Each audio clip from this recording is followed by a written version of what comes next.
Welcome to the Australian Network on Disability webinar on Disability Employee Networks. My name is Emily Sparling. I'm Relationship Manager at the network, and it's a pleasure to be able to facilitate this session for you today. What we're going to be covering today is an introduction to PurpleSpace, looking at what is a DEN or a Disability Employee Network, identifying the key players for a DEN, building a purposeful network, keeping on course, and some resources as well at the end. So for those of you who may have attended our conference this year, you may already be familiar with PurpleSpace. As a brief introduction to PurpleSpace, it is the world's development hub for disability employee network leaders. The hub is built on 12 years of experience. Its mission is to build a global community of network leaders across same organisations, sectors, nations and geographies. And it specialises in what's called networkology, which is the art and science of being high-performing networks, so really successful networks. PurpleSpace was founded by the wonderful Kate Nash, who we had the pleasure of getting to know at the conference and the days following. Kate was our keynote speaker and also facilitated a workshop on networkology following the conference. She has kindly agreed to share with us her learnings from her many years of experience in building and reinvigorating disability employee networks. So the information we present today draws on Kate's expertise and experience and the learnings of PurpleSpace. So we're very lucky to be able to share that with you. A bit of background. The name PurpleSpace comes from the concept of the purple pound. The term purple pound was used a few years ago by the UK government to refer to the economic contribution of people with disability. At the time, it had no discernible link to disability. However, after running focus groups with 2,500 people with disability, Kate and her team found that they almost uniformly loved it. Key reasons for this were people don't always want to be associated with the language of disability, as it can have a direct impact on startup and growth. And some people don't want to and never will share their experience of disability or ill health with their employer. So the language of purple removed some of the barriers that people previously faced both internally and externally. But enough about PurpleSpace. Let's talk about what we're here for today, to find out more about DENs. So what is a DEN? A DEN is a disability employee network, or often referred to as an employee resource group. A disability employee network, or DEN, is a member-based group of employees with a shared mission and purpose. DEN members are usually employees with lived experience of disability, carers and champions, or allies of access and inclusion within your organisation. Each DEN has a different purpose and different structure. The inspiration to set up an employee network may be triggered by various things. In order to develop and grow, they need participation and support from people across all levels and all sectors of your organisation. Often DENs start with a single focus, and that focus then grows as the network and DEN matures. While some may begin as a peer support group focusing on individual lived experience of disability, whether it be direct or indirect, and supporting others with their personal and career development goals. Other DENs may grow organically from a business need to consult and get advice from employees. These groups often focus on providing feedback and advice on policies, practices and procedures, and this advice might be formal or informal. They could also be set up as part of a strategy or a scheme. And other groups are passionate advocates or champions of access and inclusion. Their focus is on building the disability confidence of the organisation and to raise awareness of particular issues. They are the message givers as well as expert advisors and agenda setters. Often a DEN will start out as one type, so reflecting the primary trigger for the network's establishment. Over time, it will adapt and morph to meet the needs of the organisation and various stakeholders. Therefore, most networks are a hybrid of all three. We will talk more about where to start with building a network a bit later. So some benefits. Regardless of how a DEN starts, they can be an extremely important resource for both the organisation and its employees. So let's look at some of the benefits of having a DEN. Firstly, a DEN can become an extremely valuable support network for employees with lived experience and employees who have carer responsibilities. Employees who experience a disability directly, as well as those who may be impacted as carers, can draw on the support and encouragement of peers. A DEN is also a great way to recognise and celebrate the inclusive and diverse community in your organisation. They can be a forum to raise issues and report back to leaders. This can have a significant impact on the broader organisation's understanding of disability and awareness of related issues within the workplace. Some networks become a key corporate resource, playing a consultation role across all aspects of the business. In the design of products, services and facilities, a DEN can provide invaluable input to being more innovative and inclusive in your business offerings. A DEN can also be a sounding board and forum for discussion regarding changes within an organisation, whether it's an office move, policy change or system changes. In this sense, the DEN provides the checks and balances for the accessibility and inclusiveness of these changes. Importantly, DENs can start the conversation and begin to impact real and sustainable cultural change. Whether you're just starting out or you're in the process of reinvigorating your DEN, there are a few pieces of the puzzle that you will need to build a thriving and successful DEN. Firstly, let's look at what Kate Nash calls the Magic Three. The Magic Three are the three key players in the creation and success of a DEN. They are the diversity and inclusion practitioners, if you like, the glue, the system thinkers, the folks who get things done, the senior champions and sponsors, the big name, the asker of the difficult questions, and if you like, the table thumpers. And the last one, network leads, the people with lived experience, the passion, and the people collectors and gatherers. Now, obviously, DNI practitioners are pretty important when it comes to driving access and inclusion within our organisations. Some might even say they're superheroes. That's a completely unbiased observation, of course. DNI practitioners create change when they're actively encouraged to build and resource a disability strategy that is monitored at the highest level, so from that champion level. They kickstart networks and champion the need for resources to thrive. They have the active and the visible support of a senior champion or sponsor. And they focus on authentic campaigns and the ally programs and storytelling, not so much focusing on the data and the sharing of information, or if you like, disclosure. The senior champions and sponsors, so these are the big names, the asker of the difficult questions and the table thumpers.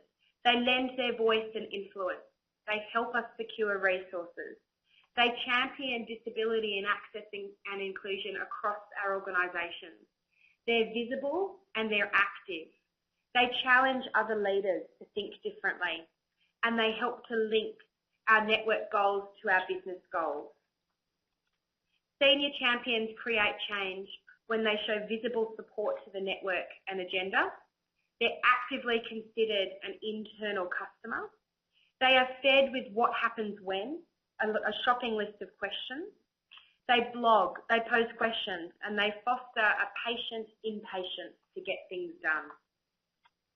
They are usually most engaged and effective when they're given one big task a year. Who are they? So the senior champion, they may not be subject matter experts, but they do need to be influencers. Any member of the network can be a network leader. Network leaders will actively support and promote the network. They have lived experience, either indirect or direct. They're passionate, and they're the people collectors. They bring people together. Networks create change when they are considered as vehicles for change and have a high level of support, funding and encouragement. They do not underestimate the opportunity of what a DEN can achieve. They create a robust and achievable or a doable annual plan. They stimulate and they sustain authentic campaigns and storytelling across the organisation. And they actively nurture the creation of a positive and a playful brand. So whether you're at the beginning of the process of building your disability employee network, or you're wanting to reinvigorate your current network, the starting point is the same. Every den needs to have a solid purpose. It needs to be clearly defined and understood by members of the network, and also easily communicated to others. Thinking about the tasks ahead, start with the lived experience of employees with disability. They're your energy source. Design balance in delivering activities and events and supporting creation of better policy, stimulating the narrative and the storytelling. And don't focus on false data. Live by the 10% rule, as Kate Nash would say. Engage and synergize your magic three. So that's your DNI practitioners, your senior leaders, and your network leaders. They all need to be on the same page and engaged in the purpose of your disability employee network.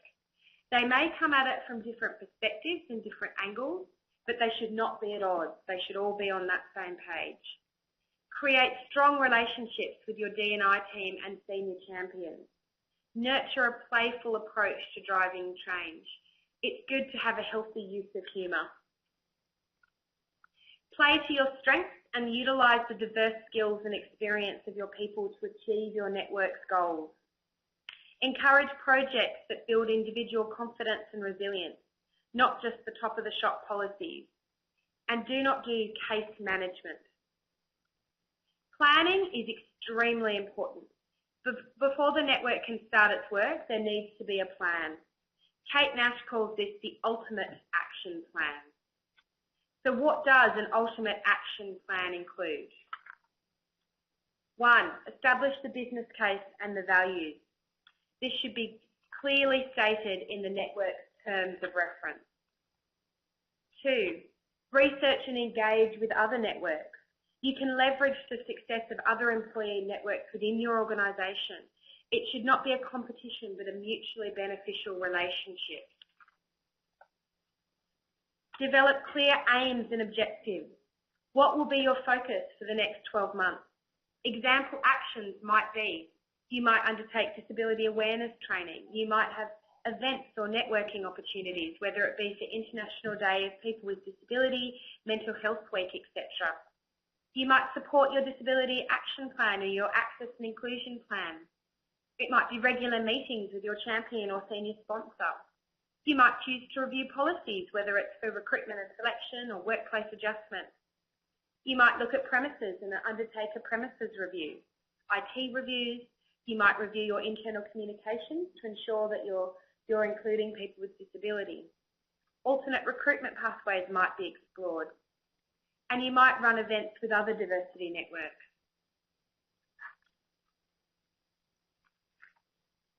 Establish clear success criteria and milestones. How will you know when you have achieved your objectives? Next is extremely important. Secure leadership commitment. As we've seen so far, senior champions are the visible and the influential drivers of the network's objectives. Number 6, secure organisational support. Networks will benefit from having support from all areas of the organisation, whether as members or as allies. Develop the business plan, including the structure and the status, proposed activities, budget and resource, membership requirements, and confidentiality policies as well. Market the network to employees and communicate it across the organisation. The Magic 3 will play a pivotal role in drawing attention to the network and also actively recruiting and attracting members. Number 9 is develop succession plans for networks and coordinators. It's crucial that a network can continue to flourish when network leaders and coordinators move on. And number 10, conduct annual reviews to ensure the network maintains credibility, adhering to your mission objectives and your timelines. Ways you can do this is using feedback mechanisms to hear directly from members, Consult with members about what they see as being its core value. Conduct a regular annual review. Seek feedback from your champions and from HR and your diversity and inclusion. Give other employees the opportunity to provide feedback as well. Measure the number of employees with disability and communicate the outcomes of your network. So what makes us successful, Dan? We've looked so far at the key players, being the magic 3, but what other ingredients do we need to build and maintain a purposeful network?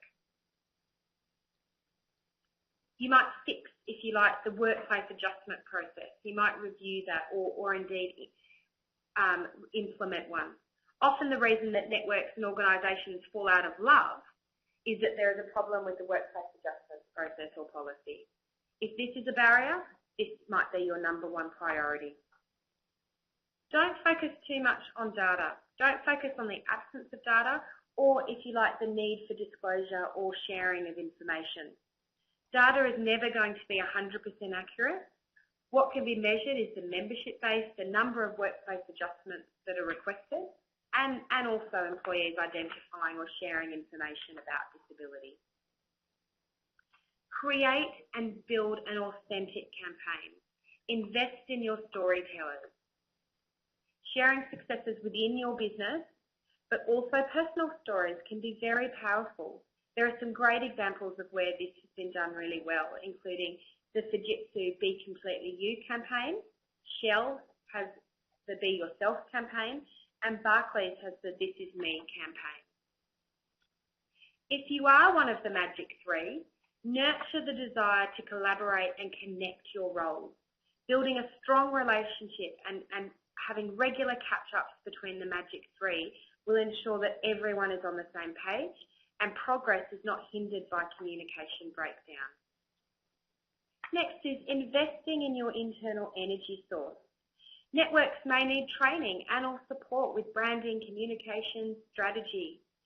Ensure that ways you can do this are attending quarterly roundtables from A&D, A&D's quarterly champions meetings, reviewing what's available on the PurpleSpace website. A&D's website is also a valuable resource, and also encouraging everyone to sign up to the A&D monthly e-newsletter and our weekly bulletins as well. Next steps. So what are your next steps? It might be reviewing your terms of reference or your action plan. It might be connecting the magic 3. It might be writing your ultimate action plan. Or it could just be keep on doing what we're doing. First, it's important to have a clear and simple purpose to give the network focus. Next is well-defined objectives and tasks. What are your top priorities? Simple governance is really important. So having a simple governance structure and clear links to your organisational strategy will really support your network. Authentic campaigns and a playful brand. Having a sense of humour and an ability to connect with all levels of the organisation and employees is key. Create and promote the know-how. Share the knowledge. What does accessibility mean? What does inclusion mean? What is universal design? And what are the key messages that we want to spread as our group? Thank you so much for your time today to talk through what disability employee networks are. I hope that you've gained some information and knowledge and some inspiration to establish or reinvigorate your DEN network. If you do have any questions for A&D, please don't hesitate to contact either your relationship manager or Nina Meredith, who is the Bronze Member Liaison Officer.